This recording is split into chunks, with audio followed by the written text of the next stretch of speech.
17 after 7 now. Greyhound Racing New Zealand says banning the sport could cost taxpayers $40 million. Is this the price that we pay for animal welfare, or is there another way?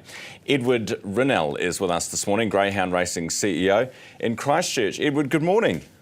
Yeah, good morning, Ryan. How are you? Yeah, good, thank you. Good to have you on the show. Greyhound racing, you could argue, as bad as run it straight, and some do. What is your issue here? So you've got a $40 million cost to the taxpayer from rehoming greyhounds. This is once racing ends. What is that figure made up of, or how's it calculated? You'll probably go back and just clarify. So the government, when they made the decision to close greyhound racing, was on the basis that the intention was that all the greyhound population would be rehomed by 31 July 26 when racing stopped. What's apparent is that was completely unrealistic. So we believe when racing stops on 31 July, Ryan, there'll still be 1,500 greyhounds to be rehomed. That will take two to 2.5 years to do. So the costs of maintaining the dogs, looking after them in the meantime until they're adopted, payments to the adoption agencies to support them in the adoption process, we believe will cost just over $40 million over a 2.5 year period. So it's another example of how the homework wasn't done when this decision was made. Who will foot that bill?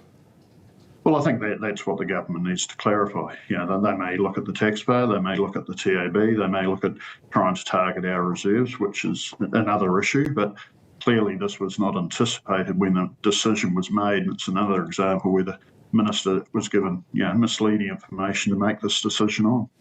So you've got $8.3 million spent last year to rehome 673 dogs, is that correct? Yeah, that's our annual welfare spend. Every dog has a life post-racing, so that's we're the only racing code that has that commitment, Ryan. Our total stakes last year was $17 million, so that's payments paid to our owners. And then in addition to that, we spent $8.3 million on rehoming dogs, which just goes to re-emphasise GRNZ and the industry's commitment to doing the best things by our dogs and our welfare. Right, so you're kind of resigned to the fact that the ban will happen, but now saying you want the taxpayer to make sure that they're paying, or the government is paying for the rehoming costs rather than you guys through profits.